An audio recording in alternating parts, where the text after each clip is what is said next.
Hello everyone, welcome back to my channel. It's me Zainab Fatma here. I am back with the lengthiest ode of John Keats, that is Ode to Nightingale.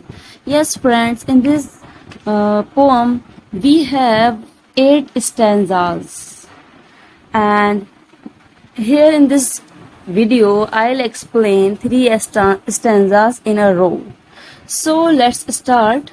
So first of all, let me tell you few most important thing about this poem Ode to Nightingale.